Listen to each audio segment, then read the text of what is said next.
Muito bem, pessoal. O presidente Trump acabou de criticar os somalis novamente. Agora, antes de mostrar o vídeo para vocês, deixe-me mostrar algumas estatísticas. Assim podemos entender melhor se Trump está inventando coisas ou se há alguma verdade nisso. Vou mostrar essa postagem na Truth Social do presidente Trump. Ele disse: contribuição ao longo da vida por imigrante. Quando um imigrante vem desses países da América do Norte, estou presumindo México ou Canadá, então ao longo de sua vida, ele vai gerar 573 mil dólares americanos. Se eles forem da Escandinávia, vão gerar 557 mil. Se forem da Oceania, como Austrália ou Nova Zelândia, 476 mil. Do Japão, 525 mil. Do Reino Unido, 481 mil. Então é por isso. E não apenas cidadãos comuns do Reino Unido, ok?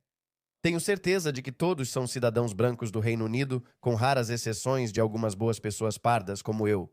Mas, por outro lado, os somalis custam ao Estado americano mais do que qualquer outro grupo. Um imigrante somali nos Estados Unidos custa aos Estados Unidos 1,1 milhão de dólares, e o restante também não está indo muito melhor.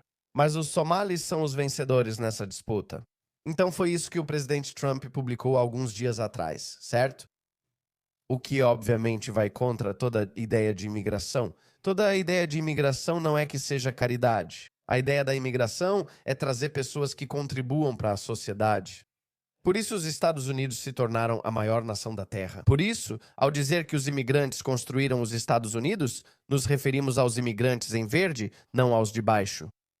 Por isso é importante escolher quais imigrantes entram. Suponhamos que seja o presidente Trump, mas muitos o acusam de inventar coisas. Então vamos dar uma olhada em algumas outras estatísticas de outros países.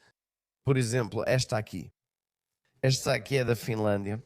Então, de acordo com o governo finlandês, estima-se que um imigrante somali custa ao governo finlandês 951 mil euros.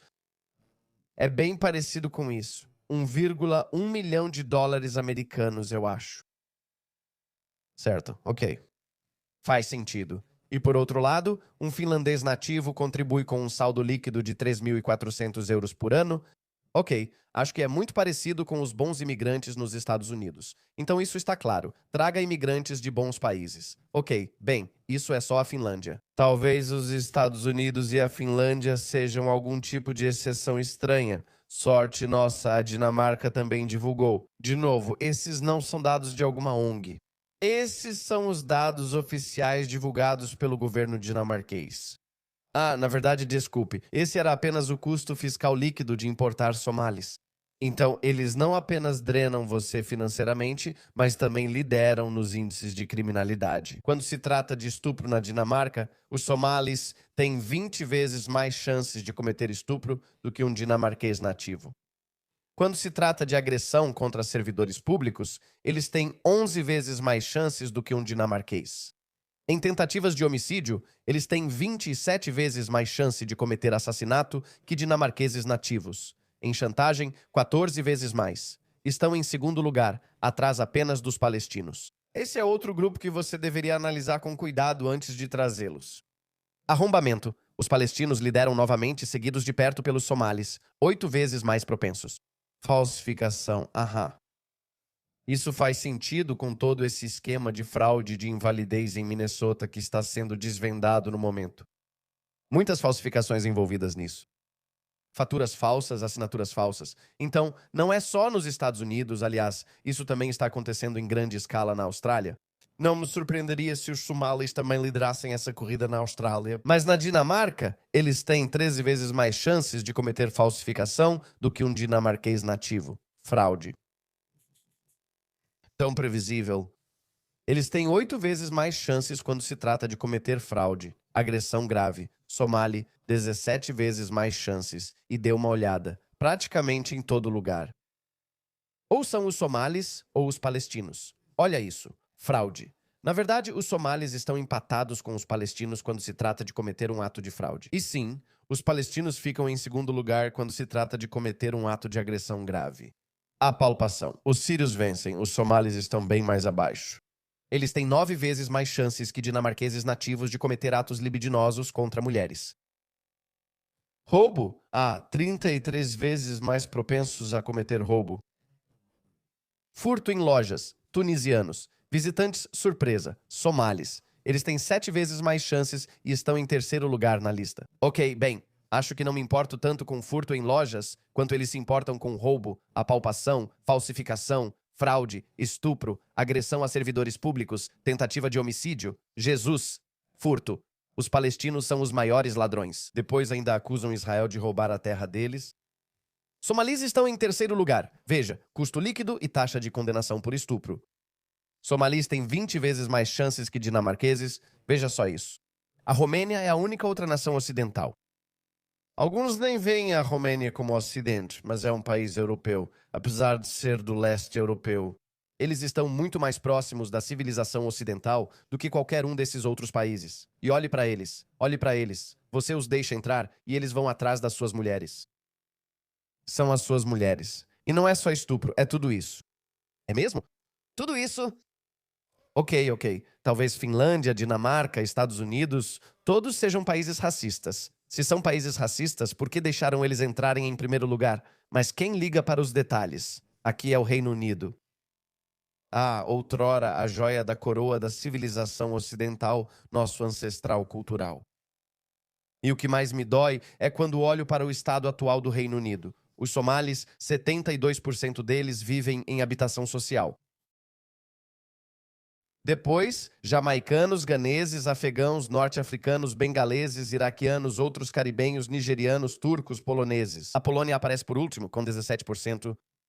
Ok, então agora você tem uma compreensão básica, munido de fatos, números e estatísticas. Agora vamos ver este vídeo onde uma estrela do Partido Republicano questiona um coração mole.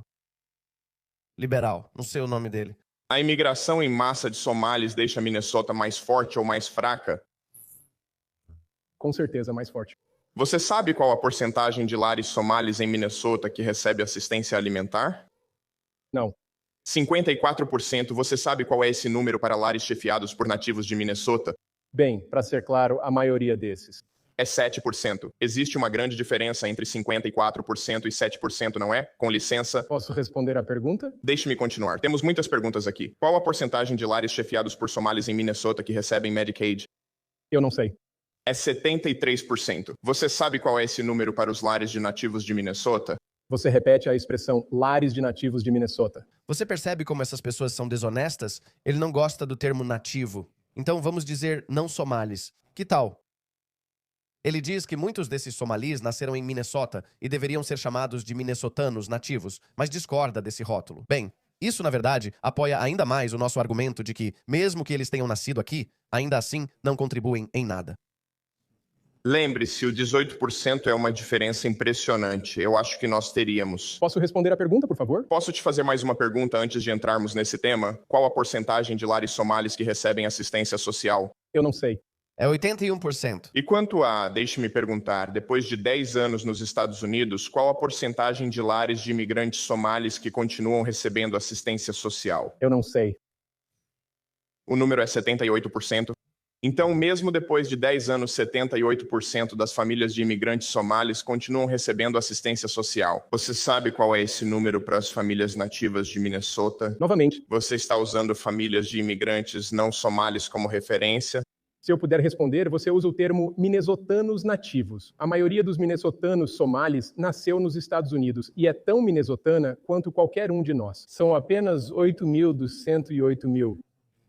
Ainda assim, o uso da assistência social é surpreendentemente diferente. Pergunto novamente, isso torna Minnesota mais forte ou mais fraca? Mais uma vez, gostaria de responder à pergunta. Assim, a maioria dos somalis de Minnesota nasceu nos Estados Unidos. Pelo que eu entendo. Ok, tudo certo. Não somalis. Troque nativo por não somalis. Sem problema. Vamos continuar. Qual a porcentagem de somalis em idade ativa que estão nos Estados Unidos há 10 anos ou mais, 10 anos ou mais? Quantos deles falam inglês muito bem?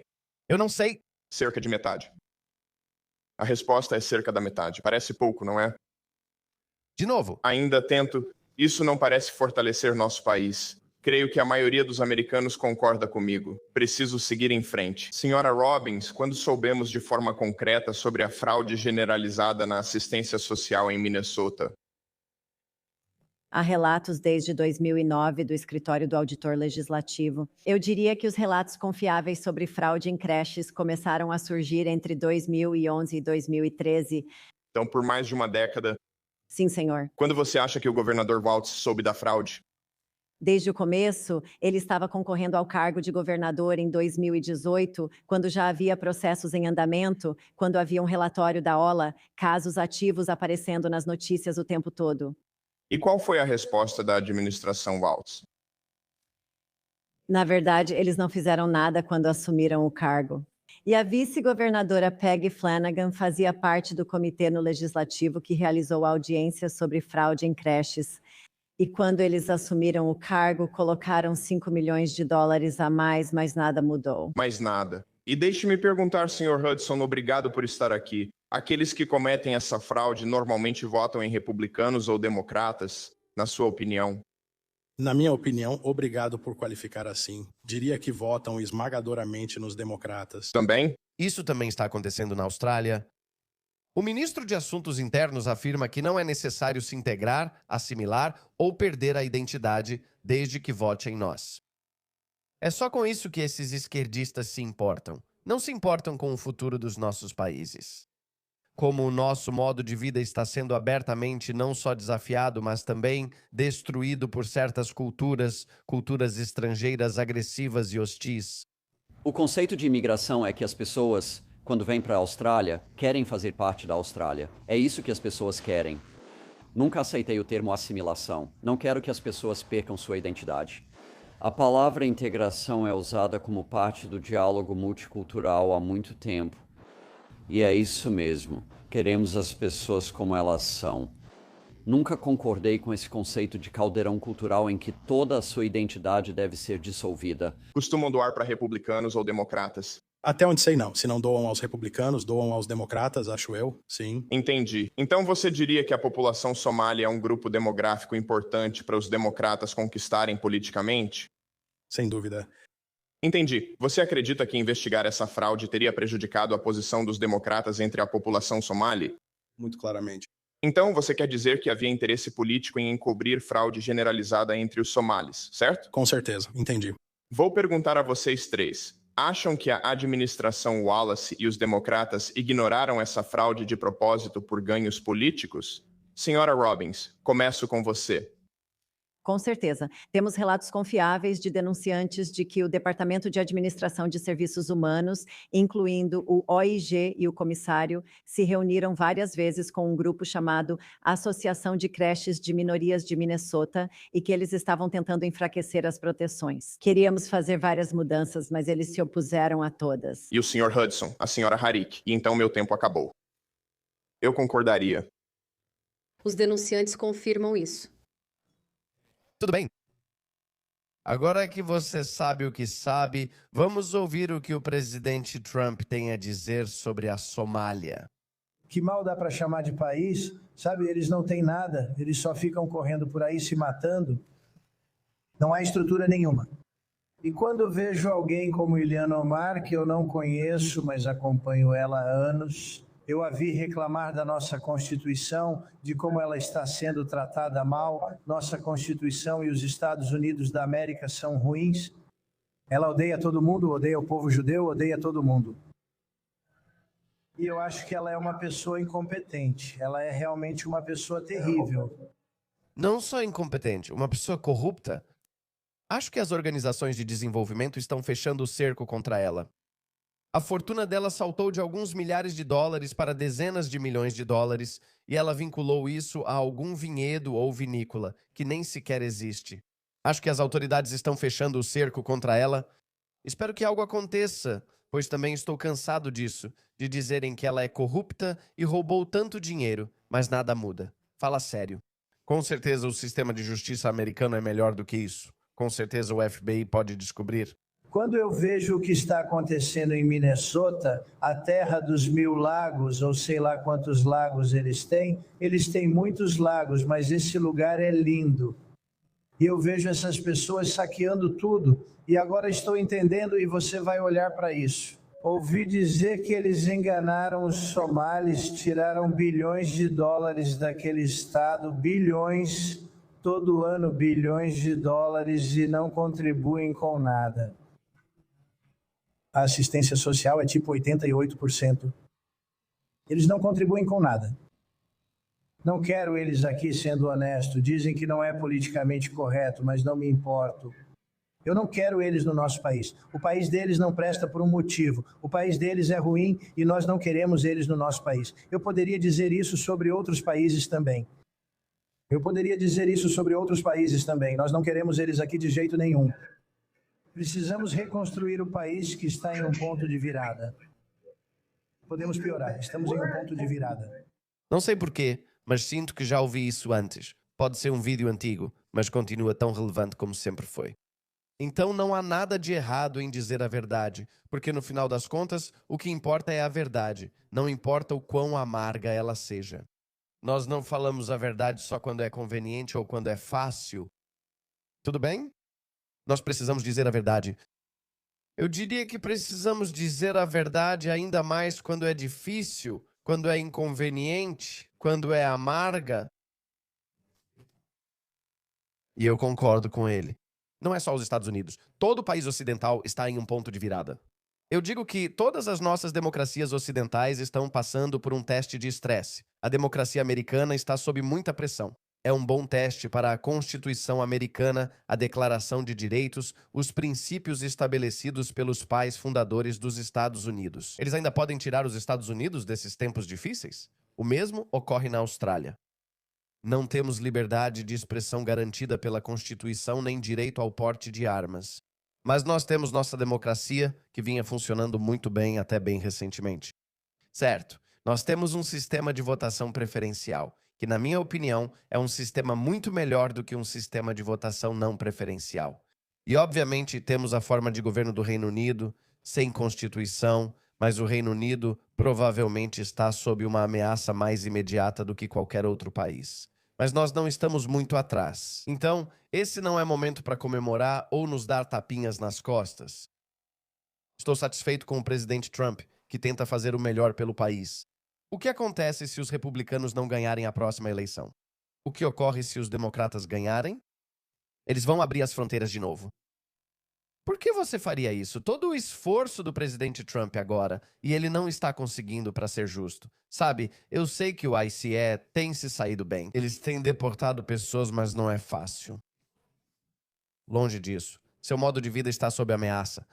Seu modo de governar, sua democracia, tudo está sob ameaça. Então, esses são tempos difíceis, pessoal. Esses são tempos de provação. O otimista em mim acredita que vamos vencer, mas você nunca pode se acomodar.